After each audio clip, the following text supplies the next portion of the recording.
Good morning. Happy Thursday, maybe. Last day of the month. And good morning. I'm up. I'm up and getting my day together. Not really. I'm up drinking coffee. I will get my day together, but I don't have much on my agenda for today. We've got circle, and that's it. Chilling and relaxing is probably what today is going to look like, unless I get inspired to do something more than that. This morning, we have crossed the halfway mark with the Gangsta Grannies Global. And if you're just seeing this today, I am checking in every morning or most mornings and kind of doing a live commentary on what's been happening with the Gangsta Grannies Global this month. They're here for the intensive healing sabbatical that's part of this year's Heal Together initiative. Focused on older women. And I'm excited about that journey that they're taking. This is the second cohort. The first cohort came in January, and the second cohort arrived, I was going to say last month, but no, about 15 days ago. They got into Guayaquil and then some travel delays, but got into Cuenca on the morning of the 16th. And they are halfway through with some really heavy lifting. And I thought I'd just kind of recap for myself, kind of commentary for myself, some of the things that we have been talking about yesterday. Some of the themes come up over and over again. Grieving has been one of those things that has come up over and over as we have been sitting with the incidents that they have chosen to deal with on this sabbatical. Each of them has chosen 30 significant incidents from their life and have begun processing them. And so sitting with very strong emotions, and then dealing, really sitting with loss, sitting with the losses. They're in a portion of the process. They're in step 2, where it's specifically asking them to go count the cost of these incidents. What does this incident cost you? What are the losses? And as they have begun to really list these losses, we've talked several times about grieving and some of the emotions surrounding that, this heaviness, and I feel this sadness. And several times we've had the conversation that says, as you look at these things, aren't they worthy of sadness? Aren't these things that really, the sadness was there in the time, but because we didn't process it, we got back to survival, we got back to understanding and analyzing, we shoved those emotions away. Maybe survival dictated it. Maybe we didn't know how to deal with them appropriately, but those emotions are still there, and those emotions are swirling through your life. And if you don't release those emotions, that's a part of what creates disease within the body. Some of our Eastern traditions really help us understand that a little bit more about the stuck energy in our body and the meridians of our body, the energetic connecting flow of our body, that those strong emotions get stuck there. They get stuck in our body. They get stuck in our soul, and that creates the opposite of wellness in our lives. And so we've talked about giving ourselves the opportunity. This is the time and the space to be able to grieve, to sit with those heavy emotions, whether that's what they tell me, the ugly cry, whether that's going and sitting and grounding in the earth, leaning up against a tree. It's giving yourself time and space and trying your best not to feel guilty about needing that release. There's lots of ways that we have within the wellness community for helping us move stuck energy. Dance is one of them. Walking, going and being in nature, and just allowing yourself to express those emotions, to feel them, to allow them to flow through. Because it's worthy of it. This is giving us a symbolic view of the weights we've been carrying through life in going through these 30 scenarios of life, these 30 incidents, these 30 moments in life, and then going back and being able to reflect on how long we've been carrying some of these heavy boulders. So we talked about grief and about the work that's shaping our lives. This value identification work really begins to put words to the boundaries that we have in life, or the boundaries that we want to have in life. And we talked about acceptance, that part of this work is about giving us the capacity to accept others for who they are, to drop that responsibility for needing to change people, drop that responsibility for needing to even provide a narrative analysis of people. It's being able to see more clearly, not so much who they are, but what they're capable of living. Um, our behaviors are what we're capable of living. Not that we don't know better, not that we don't believe that life should be differently, but what do we have the capacity to actually live? And so we talked a little bit about that. We talked about anger and frustration and disappointment, about unmet expectations in life. We talked about open communication and about honesty, and really the challenges of reframing our expectations, especially as it relates to honesty in our relationships. We've talked about things like the loss of innocence, some of the scenarios that we have experienced in life robbed us of some things. There was a cost. Um, we talked about feeling abused and angry and violated, and highlighted values like protection and safety within family, within community, within church sometimes, in some of our experiences. Um, we've talked about, and yesterday especially, really emphasizing that trauma has far-reaching effects. One of the ladies, said, in my thinking, in my reflection time, like I want to go here and here and here and here. And we talked about like the roots of weeds, that those roots go all different directions, and that this process is helping them see more about the far-reaching effects of trauma. That little incident, yeah, but that little incident has put roots down in so many areas of your life that may not seem connected. But likewise, good seeds do the same thing.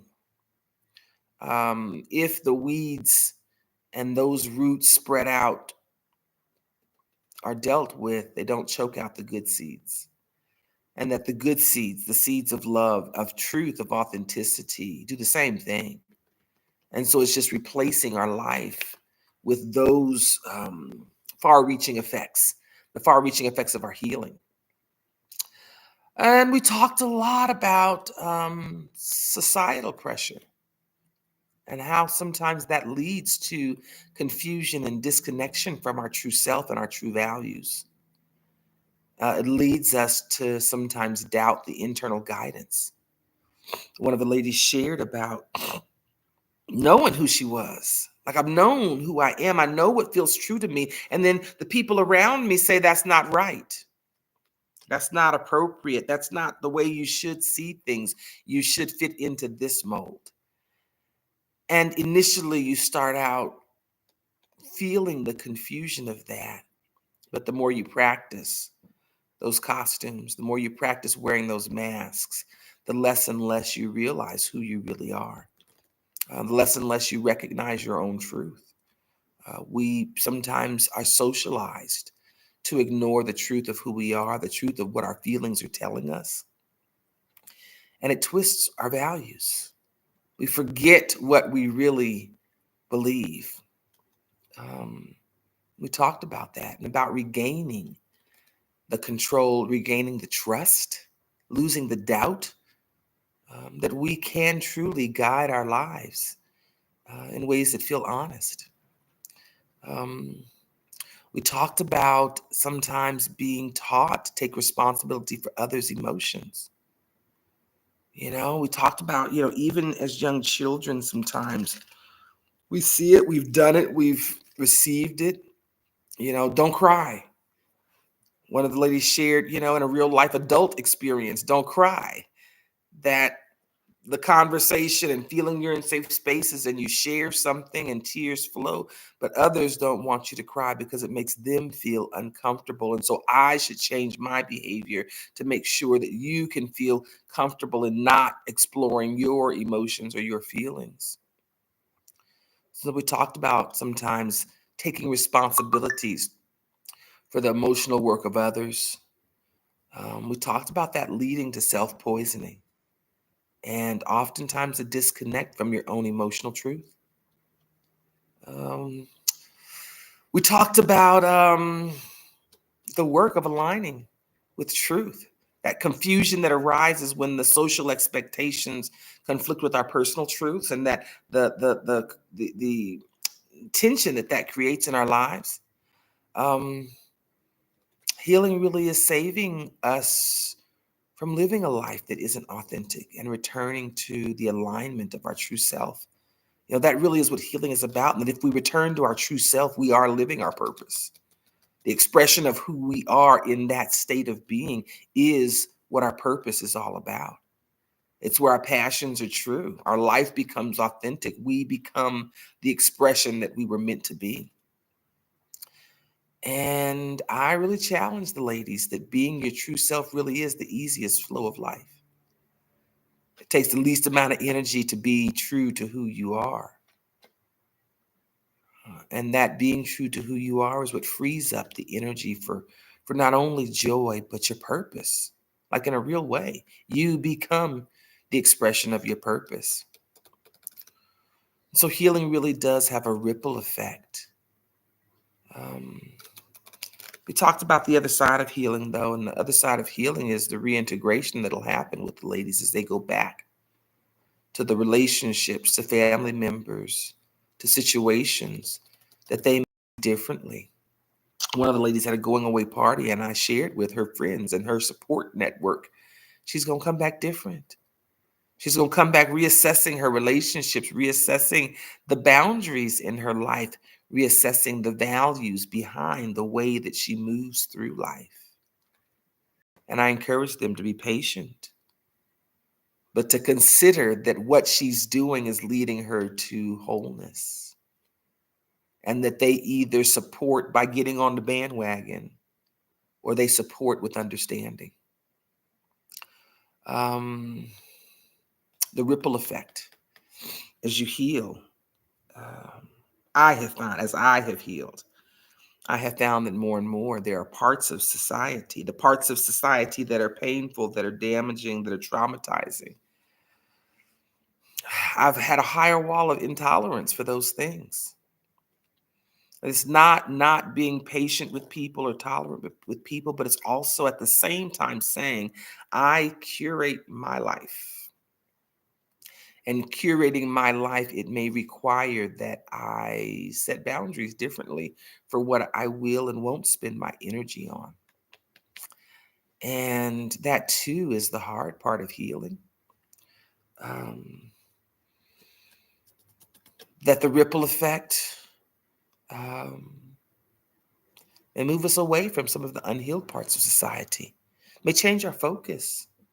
My focus is different now, same world, but my focus is so much different now. And so is my experience, I think.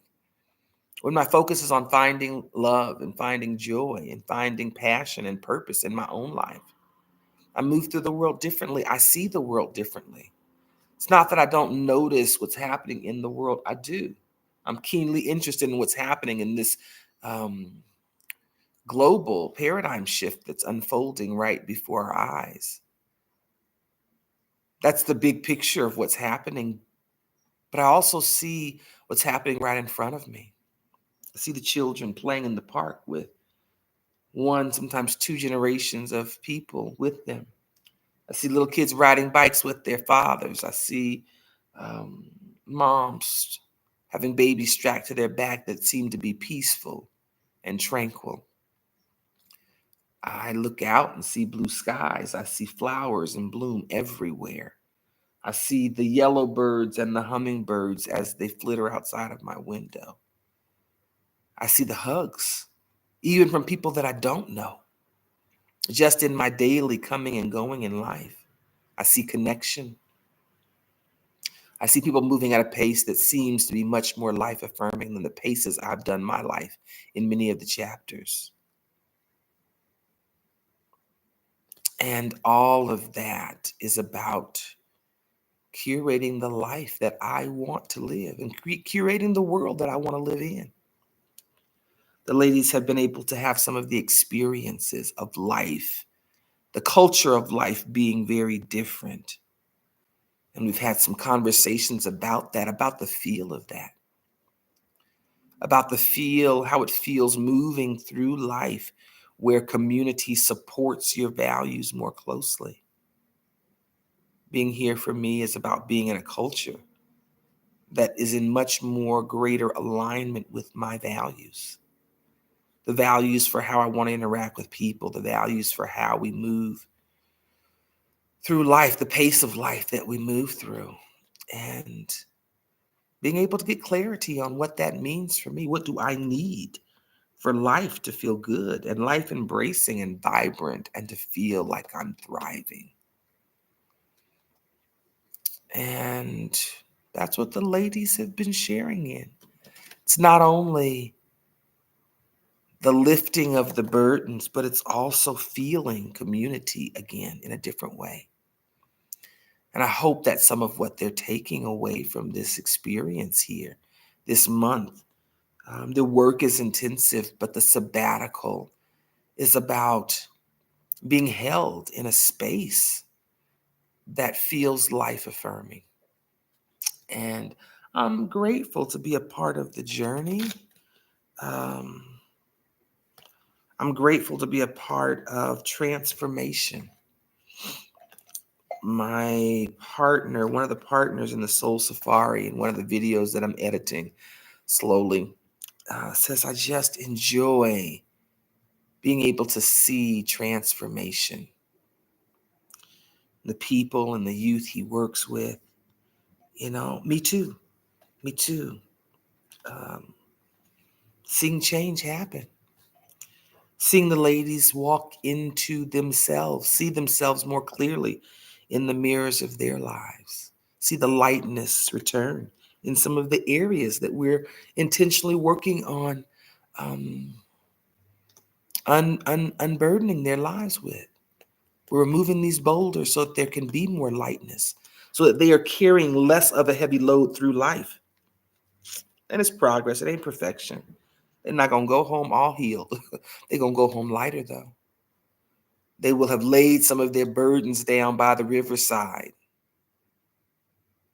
They're going to have some different choices about life.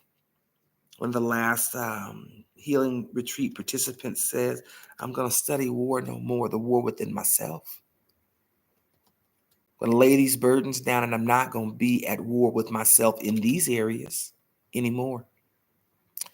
And I think that really is the joy that comes out of healing. I talk about the hard work, but I talk about the joy.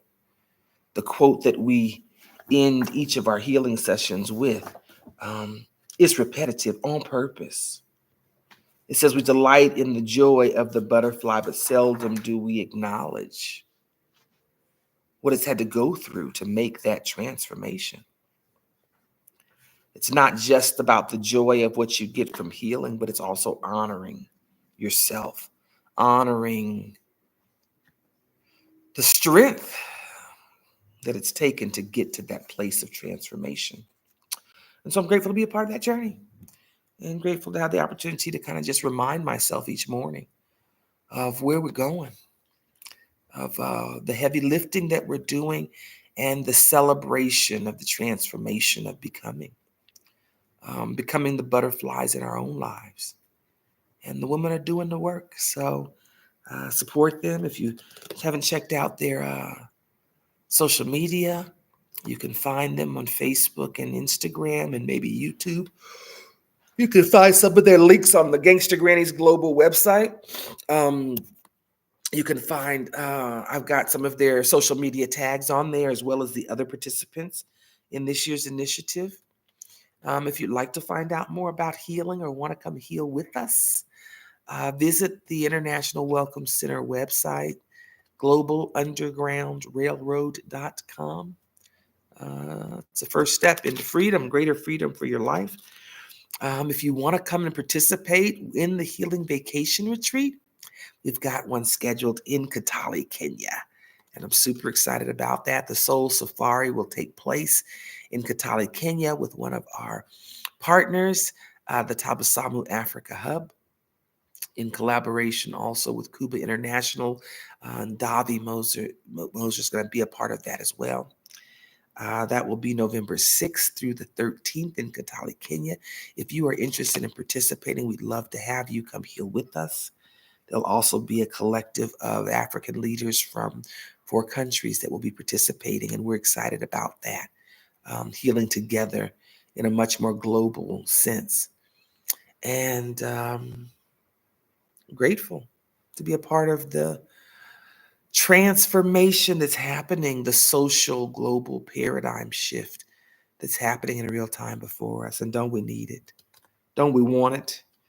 And I'm just grateful. So thanks for letting me ramble and share my commentary on what's happening here at the International Welcome Center in Cuenca, Ecuador, with the July cohort of the Gangsta Grannies Global. I'm grateful to have Weta Patton and Danielle Brooks here this month participating, and we just honor the work of healing that they're doing. All right, that's all I got this morning. Have a great day. Live life fully today.